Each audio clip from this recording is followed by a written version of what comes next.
এটার জন্য হচ্ছে যে ইনপুট কত হবে তাহলে। তো এখন হচ্ছে যে এই দুটো আউটপুট, এই আউটপুটগুলো আসছে কোথার থেকে, এই শাফটের একটা ইনপুটের জন্য তো ইনপুটটা কত। তো ইনপুটের হচ্ছে একটা শর্ত আছে, ইনপুট বের করার শর্ত কি, শর্তগুলো হচ্ছে যে স্টেজ যে আছে, যেমন হচ্ছে যে এটা প্রথম stage, second stage, third stage, stage কি এটা পরে বোঝাচ্ছি। তো শর্ত হচ্ছে এন মিন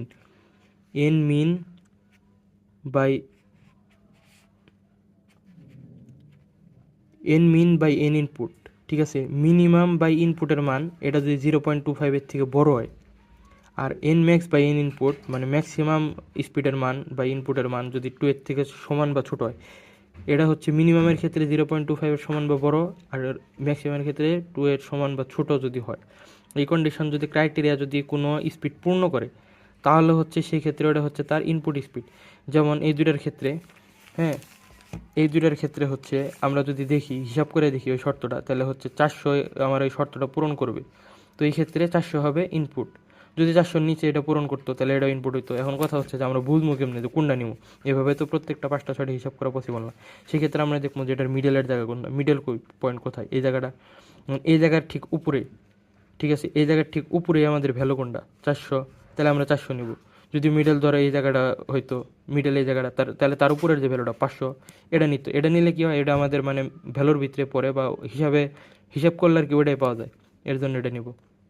যদি এই জায়গায় পড়তো তাহলে হচ্ছে, বা এই জায়গায় পড়তো তাহলে হচ্ছে আমরা 500 নিতাম। গেল, এখন ইনপুট গেল, ঠিক আছে। এখন এই জায়গায় যে, আর এটা যে ইনপুট, আবার এই শাফটটা কি, ঠিক আছে, এটার এই শাফটটা হচ্ছে এটার সাপেক্ষে আউটপুট, আর এই শাফটটা হচ্ছে এটার সাপেক্ষে ইনপুট। এটার সাপেক্ষে এটা আউটপুট, আর এটার সাপেক্ষে এটা ইনপুট। অনুরূপভাবে কি এটার সাপেক্ষে এটা আউটপুট না, আবার এটার সাপেক্ষে এটা ইনপুট। তো এইভাবে কি এটার সাপেক্ষে কি আমার এটা হচ্ছে ইনপুট হবে, আর এটার সাপেক্ষে এটা আউটপুট। তাহলে এই ক্ষেত্রে কি এই জায়গায় কি আমরা স্পিড ভেরিয়েশন পাবো। তো এই জায়গায় স্পিডের গ্যাপ কত হবে, 3। তো কত, 1 2 3, এই যে 3টা গ্যাপ পাইলাম, ঠিক আছে। এখন 3 গ্যাপ পাইলাম। অনুরূপভাবে দুটোর মিডল কত, আবার ওই শর্ত আমরা চেক করব, ঠিক আছে।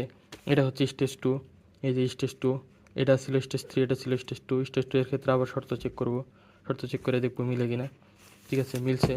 তো এই জায়গার হচ্ছে মিডল কোথায়, এই জায়গায় ঠিক উপরে পূর্ণ সংখ্যাটা কত, 630, 630-এর ক্ষেত্রে নেব। আবার এই জায়গার সাপেক্ষেই কত, 3 ছিল, 3টা স্পিডের গ্যাপ কত, 1 করে। তাহলে এই যে একটা তো পাইছি অলরেডি, এই যে 1, এই যে 1 2, আচ্ছা গেল।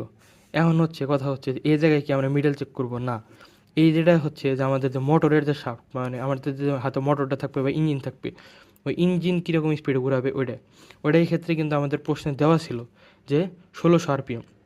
এর জন্য আমরা হচ্ছে এই জায়গাটাতে ধরে নিয়েছি 1600 আরপিএম।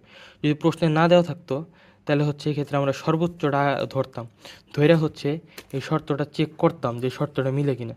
যদি এই শর্তটা না মিলতো তো এই ক্ষেত্রে সর্বোচ্চর পরে যেটা এটা নিতাম, যদি এটা না মিলতো তারপরে যেটা এটা নিতাম, এভাবে শর্ত চেক করতাম আর কি, ঠিক আছে। এভাবে হচ্ছে রে ডায়াগ্রাম আর্ট করে, যেটা হচ্ছে রে ডায়াগ্রামের প্রথম স্টেজ।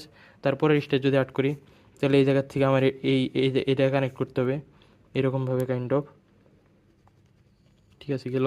এটা কত স্পিড গ্যাপ কত, এই জায়গায় 3, তাহলে 1 2 3, তাহলে এই জায়গায় আরেকটা স্পিড হবে।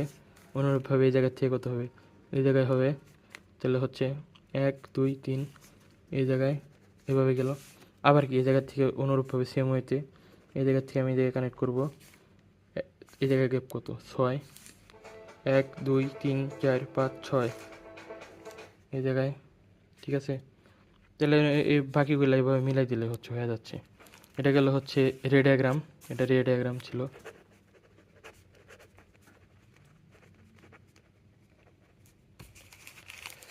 রে ডায়াগ্রাম অ্যান্ড বাকিগুলো হচ্ছে কন্ডিশন অফ ফিজিবিলিটি।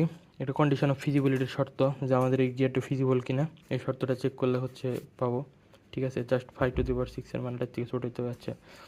এটা হচ্ছে